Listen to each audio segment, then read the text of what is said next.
Back in my high school bedroom, so y'all already know what time it is. And yes, I know what this poll says, but because it's December and this story is close to the holidays, Janky Job Journals, welcome to Angry Athletics. So, for those who don't know, I graduated college in 2017 from a little D3 joint in the middle of nowhere, Wisconsin. And for those who don't understand the college athletic hierarchy, let me go ahead and break it down for you. There's Division 1 and Division 1 AA.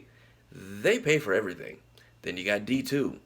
They pay for some things, but if your grades aren't totally tanking, academic scholarships will pretty much get you the rest of the way through.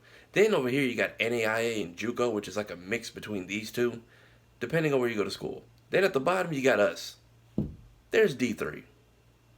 We also play sports. And don't get it twisted, there ain't nothing wrong going to a D3 school. However, because it's in Central Florida and one of the recruiting capitals of the world, for all you kids getting ready to go back off Christmas break and you know some kids are about to have their signing day or get recruited and go off to school, any of them who tell you they're getting a full ride to a D3 joint are lying through their teeth. Again, nothing wrong with going to a D3 joint, just don't be out here bragging like you're getting D1 money. Because you ain't getting a dime. If anything, if you're in high school and you're watching this, that level of school can't really tell you no. So if you want to get on the team, for most of them, all you have to do is apply. Especially if you're aiming for bigger fish. So when one of those other larger places might ask you, well, who are you getting offered by? You now have a list and repertoire of people you can actually reference. I mean, it worked for me when I was being considered as Stetson before they eventually told my ass no. Friendly word of advice, if you're going to be a collegiate athlete or just going to college in general and you're not on a full ride, you may want to look up something called on-campus employment. Trust me, the transition from high school to on-campus life in college, you are going to have a lot of free time you spend doing nothing anyway. So it doesn't hurt to get an early jump start on what simulating a real work life and work week is going to be. Also, welcome to adulthood. You're going to need money to do things and have fun and buy stuff. So because I'm born and raised in Florida, it's my natural reaction to have two jobs and a side hustle, which is my way of saying I had multiple jobs across campus in multiple departments. And depending on how your school works, some places have perks for on-campus employment. Like my school had multiple departments, each with their own base rate of pay, but each academic year you stayed and reapplied for that job, you got like a 50-cent to like dollar raise. So if you go from freshman to senior year, even working a few hours, it helps. And one of those jobs that me and pretty much every other athlete there took was the athletic department. Again, it's Division 3. We don't get scholarships. We do not get paid to play. We are coming out of pocket for all of this. Well, us and Sally Mae. And whatever grants that we might have. Get off my back. So basically, we had a bunch of sports teams, guy and girl. And whatever sport was in season, all the sports that weren't would work those events. So for us football guys, we worked basketball games, baseball games, wrestling tournaments, field hockey, lacrosse, soccer, etc. And the people who played those sports would come work our games when we were in season and they weren't. Y'all still with me? So 2013, good lord, almost a decade ago, freshman year of college, my football team manages to win our conference championship, which, coming from Orlando, I didn't know it was a big deal in college because top two here get to go to playoffs, but apparently at all levels of college, it's a huge thing. And apparently the year before I got there, we missed conference champs by a field goal. So yeah, big fucking deal. Now, if you're an out-of-state student like me, meaning you're poor, you probably couldn't afford the championship rings that we were all going to get. Or you were responsible when all your money went to books, bills, and tuition, so you didn't really have a stack to blow, or at least $300 to blow on a ring that I found out when I got it replaced only cost $70. Yeah, to all you people buying college and high school graduation rings, they do not actually cost that much to make. Just a heads up. But our athletic director actually came in clutch for us. He knew a bunch of us worked for the athletic department. And depending on the college you go to and the relationships they might have with other entities, some places may rent out your facilities to use for different types of competitions they might have. So our AD basically kept it a stack with us. It was like, hey, I know y'all ain't got it like that. I do. So if you need your rings covered, holla at me. However, school's being rented out for a gymnastics tournament in the gym. I'm gonna need y'all to work that for the next 2 days and don't clock the hours. I got you covered. Which actually wasn't a bad deal because if you do the math, the base rate of pay in that department, even if you work both shifts start to finish 2 days in a row, those hours still clock in at less than what that ring cost. So me, all the other dudes from Florida, and every other broke person on the team like myself was like, all right, bet. Yeah, I had no idea what we were walking into. I really don't think the school did either because Jesus. So y'all know like when y'all watch the Olympics and they have all those little balance bars and trapezes and the mats, we had to help unload and set all that up. That was fine. Also had to help break it all down when it was over. That was fine. The kids, all girls between the ages of like 6 to 12, all sweet children, all young queens in the making. None of them gave us any trouble. Bro, when I tell you about their mamas and daddies, oh. Like, y'all know that Toddlers and Tiara show and all the Honey Boo Boos and all that stuff is completely real. Like I told y'all, this was a very small, white, high-end religious school. And growing up in the ghetto, you hear a lot about the school-to-prison pipeline. Well, being in the white world, I have discovered what I call the path to the pipe. Like, some of these kids come from these little small South Park mountain towns where they have not seen or experienced drugs or alcohol until they get to this college, and then they just completely wild out, almost like it's an internal instinct in them.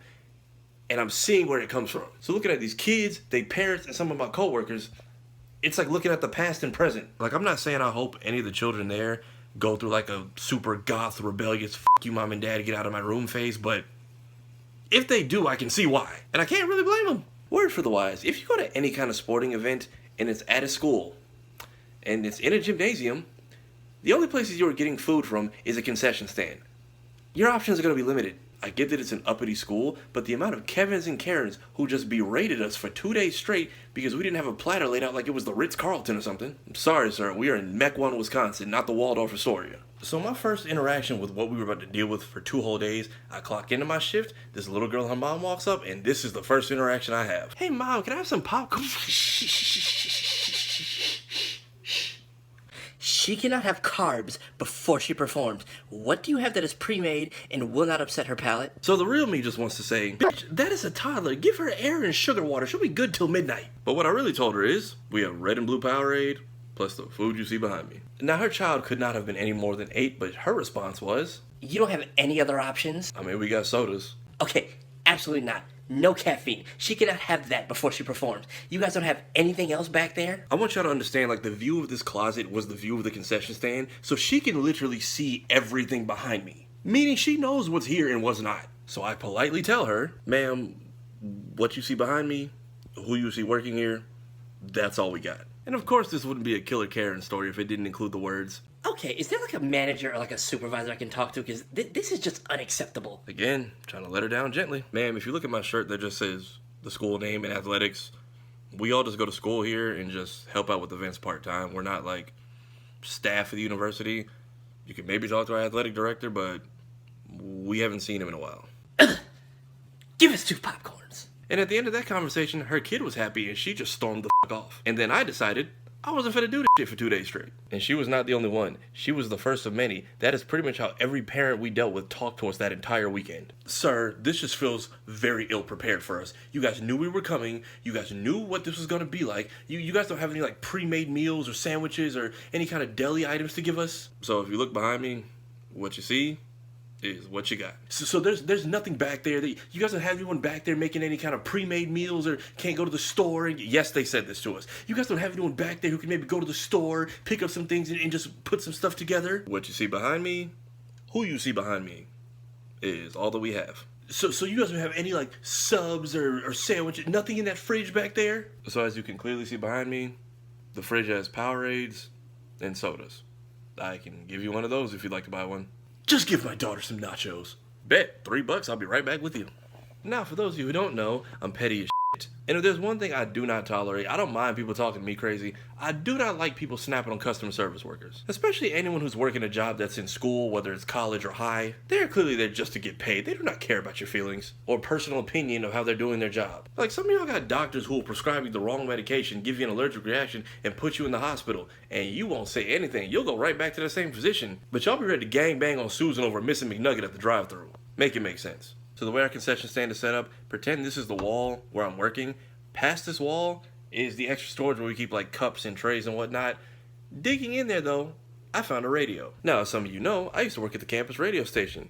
If you had a radio on campus, you could pick up our signal. So while nobody was looking, I set the radio up right behind this wall where the customers couldn't see it, tuned it to our campus radio station, and told my coworkers I'll be right back. So when I left my coworkers, I snuck over to the station while nobody was looking, had one of the janitors break me in because I didn't have one of the master keys at the time, found our Christmas player since it technically was December, put that thing on loop and then cranked everything in the studio to max. Then when I got back to the concession stand, let the Yuletide fun begin. I'm standing at the concession stand just like this. Kevin and Karen can't see my hand back here working the knobs, and we just had fun the entire time. I didn't even tell my coworkers what I was doing, but eventually they caught on and they started doing it too. So every time we had an angry parent who was just producing their child's future rebellious stage, I was turning the volume up and down just to mess with them and pretending like I didn't know anything was wrong. Hey buddy, I just want to let you know, me and my daughter do this thing touring the entire country, and this is one of the saddest displays I have ever seen. Boy, you ain't not shit, at all. Mr. Grinch. Don't even take into account the things we've been asking You really should. Oh, I'm sorry. Were you saying something? Can you just speak a little bit louder? Yeah, like I was saying, this is one of the saddest displays. And I can, what? Boy, Is you there ain't music shit. playing? Can you hear that? Mr. Grinch, you really should. And they never found out where the music was coming from. Yeah, we did this for the rest of our shift. And our entire shift the next day. And I know a woman did this. God bless you, whoever you are. I guess somebody on the shift after me also got so sick of this shit that they Googled every place that delivers within a 5-mile radius of the school and wrote down all the numbers on a piece of paper. So when we came to work on the second day, we wasn't even making eye contact with these people. They come up fussing about food and drink selections that we told them yesterday we don't have. Don't even acknowledge them, we just slide on the paper. Hey, you guys have had another day to prepare and get it together. You still don't have any sandwiches or any pre-made. What is this? That is a list of all the places in the area that deliver. I have to call them? I mean, we don't really have a phone back here. Ugh, outrageous. Yes, this is Jimmy John's? Yes, I'm calling from the university. It's gonna be a 45-minute wait. Should've got here sooner. I don't know what to tell you. I'll take 2 tuna subs. I know it seems like a lost trait in today's society, but don't you love when you and your coworkers don't even have to speak, but y'all are all on the same petty page? So yeah, that is how we dealt with those people. From 8 to 8, Saturday and Sunday. And life lesson, because apparently people don't know this. Don't f*** with people that fix your food. But seriously, be nice to people in customer service. Especially this time of year around the holidays. Like some poor postal worker's probably at home right now with a bad back from hauling too many Black Friday orders. But yeah, we worked the tournament, the Kevins were cranky, the Karens complained, and the kids had fun. At least the ones who were allowed to eat the popcorn and candy that we had. However, if some of those little girls grew up to become the cast and crew from Euphoria, can't say I'd be shocked. Seriously. Cut the umbilical cord already. And at the end of the weekend, our rings were paid for, which, if you haven't noticed, I've been wearing this whole video. So, for those wanting a closer look at this beauty, 2013, Conference Championships undefeated. And, like I said, this is my second ring, because somehow I was the only person on the team. My jersey number was not on this helmet the first time I got this. And then there is the engravings on the inside. That is not my initials. There they go. And then here's the scar on my finger for where I had to get this thing surgically removed because had a bit of a wild night at Essence Fest. Story for a different day, though. But yeah, that is it for my Angry Athletic story. If you want to hear more, like, share, comment, subscribe. We're almost at 1,000, and YouTube is basically taunting me at this point, and I have to, post all my shorts multiple times just to get them to bang. Please help me out here. But yeah, spread the video around, comment how you feel about this story. Do you have any of your own dealing in the world of customer service or tiny toddler athletics? As y'all know, I've worked this job and plenty others in the past, so if y'all want to hear any of these other non-tall tales I have to tell, let me know. Alright, so once again, I gotta pack. Long day tomorrow. Peace.